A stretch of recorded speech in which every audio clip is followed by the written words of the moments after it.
So the S&P 500 has been hitting all-time highs at what seems like every single week this year, and the largest companies in the world like Google, Apple, and Microsoft have been getting bigger and bigger every single month. It looks like the woes of the pandemic have been thrown out the window and the market has re-entered yet another multi-year bull run. But if you've been retail investing in any stock that comes remotely close to the word growth, EV, or technology, you've most likely been getting absolutely destroyed all year. This market definitely has not been what it seems to be like on the surface. In this video, I'm going to lay out the big factors that have made it so difficult to make money in 2021, when we can potentially expect to see an inflection point in the market, and how you should manage your trading or investing account in a market like this. But before we get into it, guys, make sure to drop me a thumbs up and hit that subscribe button if you haven't already. If we have a look at the S&P 500 over the past year or so, you can see that this ETF has been in a consistent uptrend for well over 10 months now, even though most of the stock market has been struggling to keep up its gains. As you can see, ever since the election was decided at the end of November last year,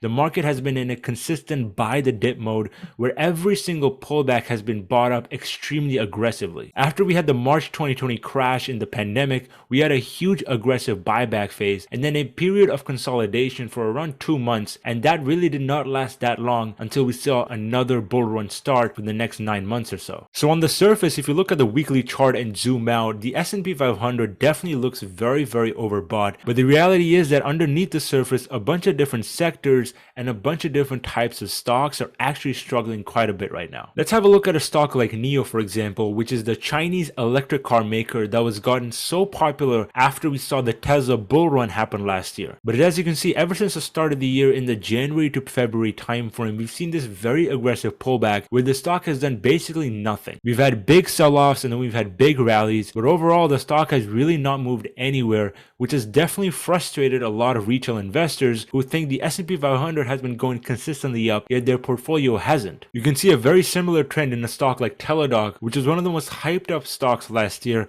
as the demand for online marketing and online telehealth platforms really increased quite a bit. But now the stock has been getting absolutely destroyed. Even a very well established business like Palantir has been struggling throughout 2021, and this stock specifically actually has a lot of retail traders on it. But right around the same time frame that the entire market for the small cap and the growth stock sector ended up peaking, this stock also ended up peaking and sold off very aggressively to around $18 a share, and now has obviously since rebounded, but again it's kind of stuck in this range. And obviously if you guys have been in the market recently, you might remember that over the past few weeks the market has taken a very drastic turn to the downside with no real support and very big and aggressive sell-offs. One of my own swing trades that I was swinging call options on, Fubo, ended up tanking well over 5 to 10% in a matter of 2 trading days after basically reporting no bad news. And the reality is that we've actually seen a lot of these sell-offs happen consistently over the past year or so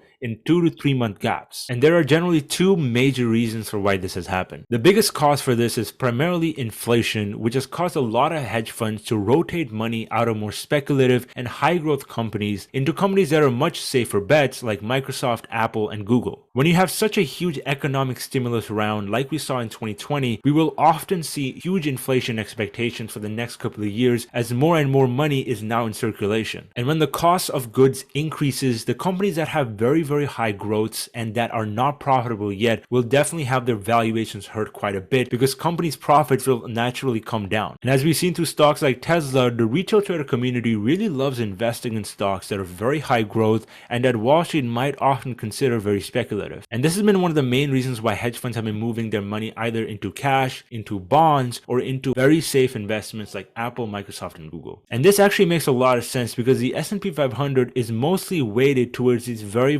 large companies. The S&P 500 essentially weighs in the 500 biggest companies in the world, and the 500 biggest companies in the world are some of the safest investments for most investors. All of these companies are profitable, they have good cash flows, and they have very proven management teams. And that's why we've seen stocks like Microsoft hit consistent all-time highs basically every single week for the past 9 months or so. And more recently, we've seen Nvidia and semiconductor stocks like AMD also go to the moon. And when you have so many shares and so much volume being traded, you need that money to come from somewhere else. If you want to get a real perspective on what's actually happening underneath the market, outside of the S&P 500, then you should move your focus towards the IWM or the Russell 2000. The Russell 2000 is an index that tracks basically 2,000 of the smallest microcap companies in the world. And as you can see, this index has basically done nothing all year ever since January. If you guys remember, late last year, we had so many stocks essentially go to the moon. And even earlier this year, we saw so much money flow into small cap stocks as we saw GameStop and AMC go to the moon. And that's very clearly evident in what happened on the Russell late last year. As you can see, ever since the election was decided, we had this huge bull run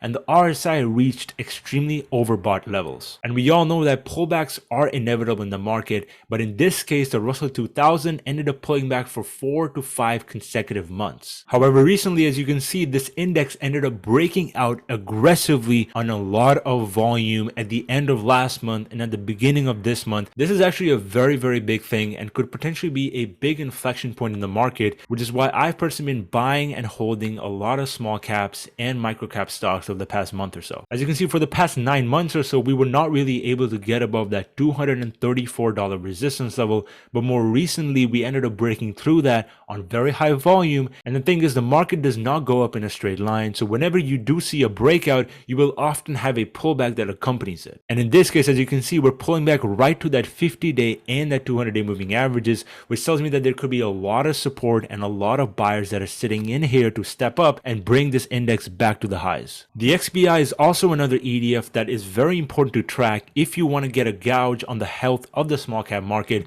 This ETF essentially tracks the biotech sector, and the biotech sector is typically one of the most speculative sectors in the entire stock market, which is why if you want to get a gauge on how investors are perceiving small cap stocks in general, then the XBI is something you definitely want to watch. As you can see, similar to the IWM, the XBI ended up peaking at the end of last year and at the beginning of this year, and has since actually aggressively pulled back for the past 10 months or so. And more recently, as you can see, over the past 2 to 3 weeks, the XBI has been selling off aggressively, which is why some of our favorite swing plays and long-term plays have been getting hit so hard. But the great news is that we've been holding this $118 support level very well, and whenever we've come down to this level, we've seen very aggressive moves to the upside. And with today's insanely high volume day and this potential bottoming tail reversal candle, I definitely expect a nice bounce coming on XBI, which should definitely bring in a lot of volume back into some of our favorite small cap stocks. And just like the great Warren Buffett says, you always want to buy when there's a lot of fear and blood out in the market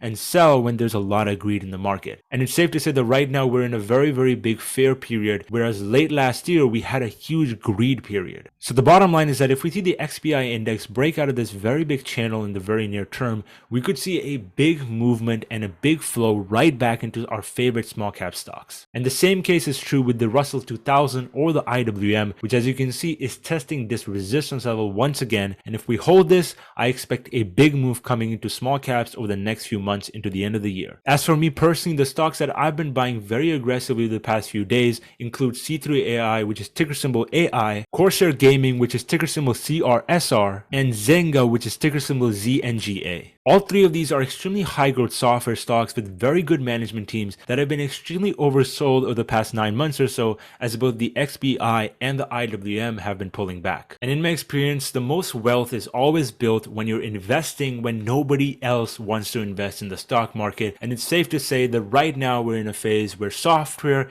IT, EV, and tech stocks are something that most people don't want to own because most of these stocks have been going down. But the reality is that to be a successful investor or even a successful swing trader, you want to buy when nobody wants to buy and the fundamentals are improving. And it's typically during these times when there's a huge divergence between the stock price and the company itself that you'll get some of the best buying opportunities as a long-term investor. But anyways, guys, make sure to drop me a thumbs up if you found some value from this video. Let me know what you guys think of this video style down in the comment section below, and let me know how your portfolio has been holding up over the past year or so. But anyways, guys, I hope you enjoyed this video and I'll catch you guys in the next one. Take care.